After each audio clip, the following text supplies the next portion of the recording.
अस्सलाम वालेकुम। Welcome to medical globe by Anwar. आज का हमारा टॉपिक है फेरिंग्स। ये रिस्पायरेटरी ट्रैक का दूसरा ऑर्गन है। इससे पहले हमने नेजल कैविटी के बारे में डिटेल से पढ़ा था। आज हम फेरिंग्स के बारे में पढ़ते हैं। तो चलते हैं फेरिंग्स की तरफ। फनल शेप पैसेजवे, इसका ट्यूब लाइक स्ट्रक्चर होता है और ये पैसेजवे के तौर पर भी काम करता है।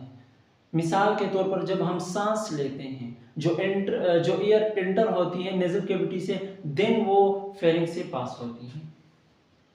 Leading from the oral and nasal cavity in the head to oesophagus and लैरिंग्स।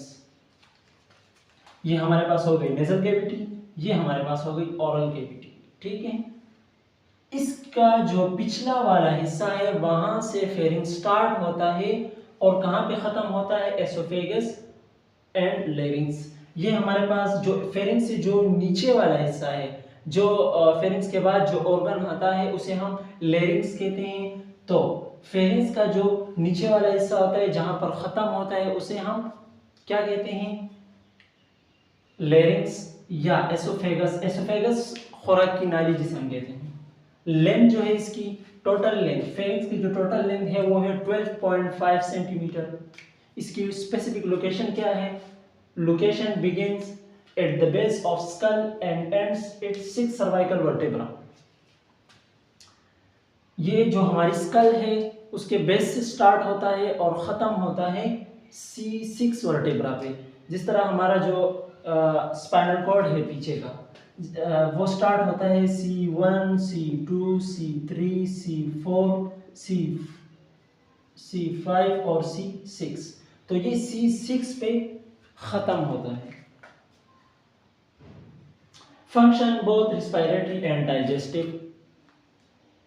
Pharynx को हम 3 हिस्सों में डिवाइड करते हैं, नेजोफेरिंग्स, ओरोफेरिंग्स, लेरिंगोफेरिंग्स। ये हमारे पास नेजल कैविटी हो गई। नेजल कैविटी का जो पिछला वाला हिस्सा होता है जहां से फेरिंग स्टार्ट होता है उसे हम फेरिंग्स कहते हैं, उसे हम कहते हैं नेजोफेरिंग्स। जो नेजल कैविटी के पिछले वाले हिस्से से बिल्कुल स्टार्ट होते हैं उसे हम नेजोफेरिंग्स कहते हैं। जो ये हमारे पास ओरल कैविटी हो गई। ओरल कैविटी का जो पिछला वाला हिस्सा होता है उसे हम ओरोफेरिंग्स कहते हैं और जो लेरिंग से स्टार्ट होता है उसे हम लेरिंगोफेरिंग्स कहते हैं। इसको हम 3 हिस्सों में तकसीम करते हैं, नेजोफेरिंग्स, ओरोफेरिंग्स एंड लेरिंगोफेरिंग्स को डिटेल से पढ़ते हैं। Nasopharynx, back of nasal cavity. हमारी जो नेजल कैविटी का जो पिछला वाला हिस्सा होता है उसे हम नेजोफेरिंग्स कहते हैं।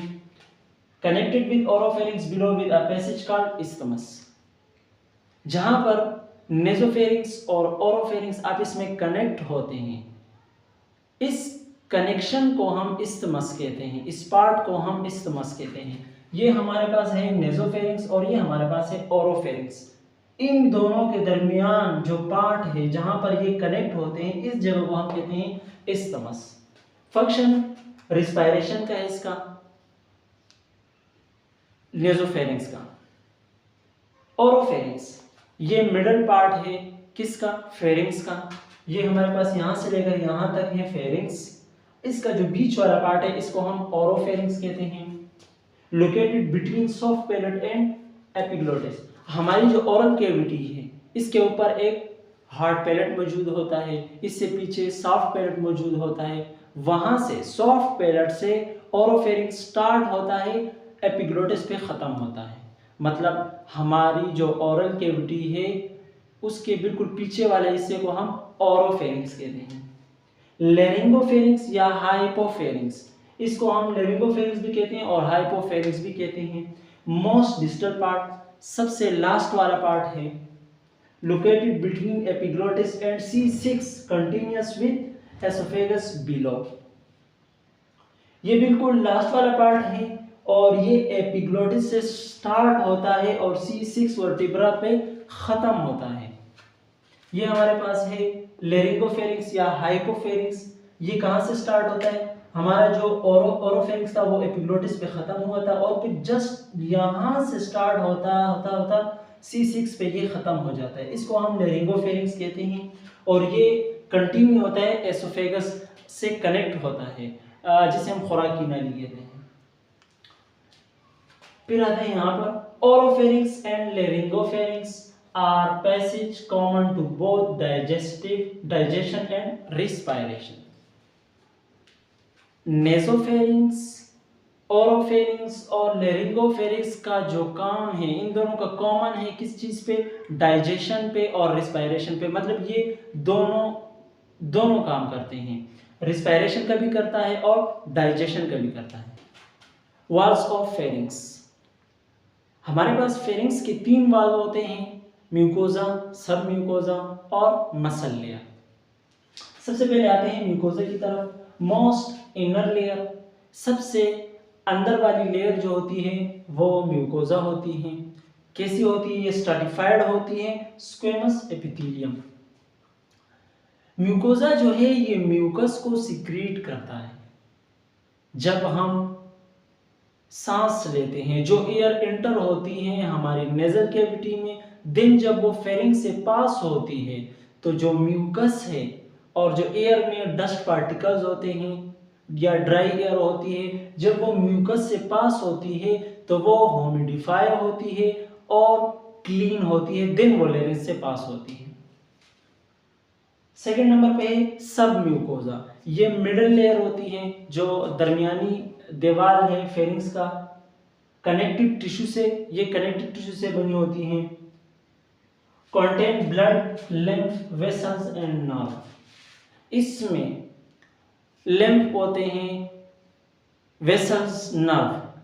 इसमें ब्लड की जो सप्लाई है वो रिच होती है, बहुत ज़्यादा होती है, जिस वजह से जब हम सांस लेते हैं जो एयर होती है वो कूल होती है, उसको वार्म करने के लिए सब म्यूकोजा का काम होता है। Muscle layer, number of involuntary muscles involved in swallowing. हमारी जो मसल लेयर है ये इनवॉलंटरी होती है। जैसे कि हम खाना खाते हैं, जो हमारी ओरल कैविटी है, इसमें जो मसल होते हैं ये वॉलंटरी होते हैं, जो हमारे कंट्रोल में होती हैं। जब हम सॉल्व करते हैं, जब ओरल कैविटी से फेरिंक्स की तरफ जो खाना जाता है, वहाँ से इनवॉलंटरी मसल स्टार्ट होती है। जब एक दफ़ा हम खाना निगल लेते हैं तो वो फिर हमारे कंट्रोल में नहीं होता कि हम उसको वापस बाहर निकालें। तो हमारी जो थर्ड वाल है ये इनवॉलंटरी होती है। Next, function of pharynx, digestive function and respiratory function, ये दोनों फंक्शन फेरिंक्स के हैं। आते हैं डायग्राम की तरफ। ये है नेजल कैविटी और ये है ओरल कैविटी। इन दोनों का जो पिछला वाला पार्ट है इसको हम फेरिंक्स कहते हैं। मतलब जब हम सांस लेते हैं तो वो भी फेरिंक्स से पास होती है, और जब हम खाना खाते हैं तो वो भी फेरिंक्स का काम करती है। मतलब ये डाइजेस्टिव फंक्शन भी करता है और रिस्पायरेटरी फंक्शन में भी इम्पोर्टेंट रोल प्ले करती है। इस्मस का जो फंक्शन है ये नेजोफेरिंक्स और ओरोफेरिंक्स को आपस में कनेक्ट करते हैं, मिलाते हैं। जैसे हमारे पास ये नेजोफेरिंक्स और ये हमारे पास है ओरोफेरिंक्स, इन दोनों को मिलाने का जो काम है वो इस्मस का है। ये हमारे पास इस्मस है। फोर्थ है हमारे पास एपिग्लॉटिस। एपिग्लॉटिस का जो काम होता है ये एक तरह का ढक्कन के तौर पे काम करता है। जैसे हम खाना खाते हैं तो ये लेरिंक्स को टेम्परेरी तौर पर बंद कर देता है। यूस्टाचियन ट्यूब, ये हमारे फेरिंक्स से 2 ट्यूब निकलते हैं एयर की तरफ, और ये एयर में बैलेंस को मेंटेन करती है। नेक्स्ट है हमारे पास स्पीच, ये स्पीच में भी इम्पोर्टेंट रोल प्ले करती है। उम्मीद है आपको समझ में आया होगा।